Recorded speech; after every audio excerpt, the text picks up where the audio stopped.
TDP అధినేత చంద్రబాబు జనసేన అధ్యక్షుడు పవన్ కళ్యాణ్ మరోసారి భేటీ కానున్నారు. కాసేపట్లో పవన్ కళ్యాణ్ ఉండవల్లిలోని చంద్రబాబు ఇంటికి వెళ్లనున్నారు. అక్కడ ఇద్దరు కలిసి బ్రేక్ఫాస్ట్ చేయనున్నారు. తర్వాత ఈసీతో జరగనున్న మీటింగ్ కు హాజరవుతారు. ఈసీకి ఫిర్యాదు చేయాల్సిన అంశాలపై ఇద్దరు చర్చించనున్నారు. తర్వాత ఈసీ మీటింగ్ కు హాజరవుతారు. కేంద్ర ఎన్నికల సంఘం బృందం నిన్న రాష్ట్రానికి వచ్చారు. 3 రోజుల పాటు పర్యటించనున్నారు. ఏపీలో ఓటర్ లిస్టులోని అవకతవకలపై అధికార పక్షాలు పలు దఫాలుగా ఈసీకి ఫిర్యాదు చేశాయి. చంద్రబాబు ఢిల్లీ వెళ్లి ఈసీకి ఫిర్యాదు చేశారు. టీడీపీ అనుకూల ఓట్లను అధికార పార్టీ తొలగించిందని కంప్లైంట్ చేశారు. అయితే ఫిర్యాదులను పరిష్కరించామని ఈసీ టీడీపీకి లేఖ రాసింది. మరికొన్ని పరిష్కారం దిశలో ఉన్నాయని లేఖలో వివరించింది. అయితే ఇవాళ చంద్రబాబు పవన్ కలిసి మరికొన్ని సమస్యలను ఈసీకి వివరించనున్నారు. దీంతో పాటు ఎన్నికల్లో వాలంటీర్లు సచివాలయ ఉద్యోగుల సేవలు వాడకూడదని మొదటి నుంచి టీడీపీ జనసేన వాదిస్తున్నాయి. దీనిపై మరోసారి ఈసీకి రిక్వెస్ట్ చేయనున్నారు. వాలంటీర్లు అసలు ప్రభుత్వ ఉద్యోగాలు కాదని వైసీపీ చెబుతుంది.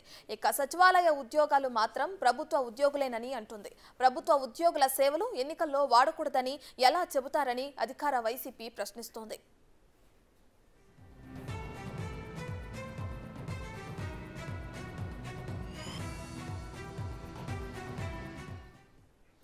ఇదే అంశానికి సంబంధించి మరింత సమాచారాన్ని మా ప్రతినిధి మల్లికార్జున్ అందిస్తారు. సో మల్లికార్జున్, చెప్పండి, ఇవాళ చంద్రబాబు పవన్ కళ్యాణ్ భేటీ కానున్నారు.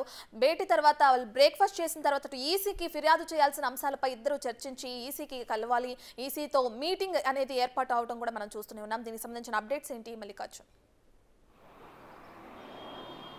కేంద్ర ఎన్నికల సంఘం ఏపీలో కూడా మరో 3 రోజుల పాటు పర్యటించనుంది. గతంలో ఏదైతే ఉందో 2 రోజుల పాటు కూడా ఏదైతే రాష్ట్రంలో ఉన్న ఉన్నతాధికారులు అందరితో కూడా సిఎస్, డీజీపీ, అలాగే ఐఏఎస్, ఐపీఎస్, కలెక్టర్స్ అందరితో కూడా సమావేశం నిర్వహించి రానున్న సార్వత్రిక ఎన్నికలకు సంబంధించి ఏదైతే అంశాలు ఉన్నాయో, ఎన్నికలకు తీసుకోవాల్సిన జాగ్రత్తలు, చర్యలు, అలాగే కట్టుదిట్ట భద్రతకు సంబంధించి, అలాగే చెక్ పోస్టుల వద్ద ఏర్పాటు చేసిన భద్రత గురించి, తనిఖీల గురించి కూడా సుదీర్ఘంగా అప్పుడు చర్చించడం జరిగింది. ఈసారి మరోసారి ఈ కేంద్ర ఎన్నికల సంఘం కూడా ఆ రాష్ట్రంలో పర్యటిస్తూ ఉంది. ఈ సందర్భంగా కూడా చంద్రబాబు నాయుడు దాదాపుగా 10 గంటల నుంచి 11 గంటల సమయంలో కూడా ఆయన ఈసీని కలవబోతా ఉన్నారు. ఈయనతో పాటు కూడా జనసేన అధినేత పవన్ కళ్యాణ్ కూడా ఉమ్మడిగా వీరిద్దరూ కలిసే అవకాశం కనిపిస్తూ ఉంది. దానికంటే ముందు ఉండవల్లిలోని చంద్రబాబు నివాసం వద్ద పవన్ కళ్యాణ్ వస్తారంటూ కూడా మనకు సమాచారం అవుతూ ఉంది. అక్కడికి చంద్రబాబుతో కలిసి చంద్రబాబుతో బ్రేక్ఫాస్ట్ డిన్నర్ ఏర్పాటు చేసుకోబోతున్నారంటూ కూడా మనకు సమాచారం అందుతూ ఉంది. ఒకవేళ ఇది జరగకపోతే కనుక, ఒకవేళ పవన్ కళ్యాణ్ చంద్రబాబు ఉండవల్లిలో భేటీ కాకపోతే కనుక విడివిడిగా ఎక్కడైతే ఉండవల్లి నుంచి చంద్రబాబు, అలాగే జనసేన అధినేత పవన్ కళ్యాణ్ ఆయన నివాసం నుంచి కూడా అయితే నవోటలకు, విజయవాడలో ఉన్న నవోటలకు కూడా వాళ్ళిద్దరూ బయలుదేరి అక్కడ కలుస్తారు. అక్కడ కలిసిన తర్వాత కలిసి ఒక 5 నిమిషాలు 10 నిమిషాలు చర్చించుకున్న తర్వాత ఏదైతే అంశాలు ఉంటాయో, ఏదైతే ఫిర్యాదు చేసిన అంశాలు ఉంటాయో ఆ అంశాలపై కూడా చర్చించిన తర్వాత ఈసీని కలిసే అవకాశం ఉంటుంది. సుమారు గంట పాటు కూడా ఈసీతో కలిసి సమావేశంలో పాల్గొనబోతా ఉన్నారు. ఆ సమావేశంలో ప్రధానంగా ఫిర్యాదు చేయబోతా ఉన్నారు. ఏదైతే రాష్ట్రానికి సంబంధించి ఇప్పటికే 25 లక్షల ఓట్లు, దొంగ ఓట్లు చేర్చాలంటూ కూడా ప్రధానంగా టీడీపీ, జనసేన అధినేత పవన్ కళ్యాణ్ ఇటు 2 పార్టీలు కూడా ఆరోపిస్తూ ఉన్నాయి. ఇప్పటికే చాలా ఫిర్యాదులు కూడా ఇరు పార్టీలు కూడా ఈసీకి ఫిర్యాదు చేసిన పరిస్థితి. కొన్ని ఫిర్యాదులను కూడా ఈసీ ఇప్పటికే పరిష్కరించినట్టు కూడా నిన్న ఏదైతే ఈ టీడీపీకి కూడా ఒక లేఖ రాసింది ఈసీ, ఆ లేఖలో కూడా ప్రస్తావించడం జరిగింది.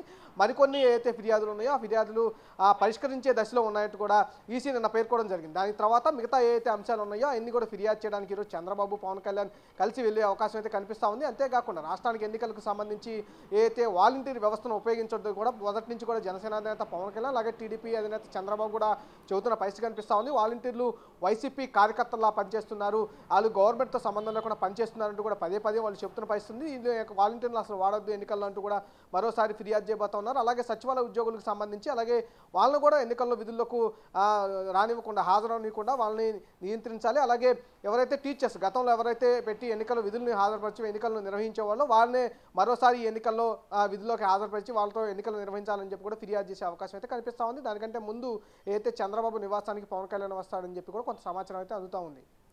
Thank you Mallikarjun.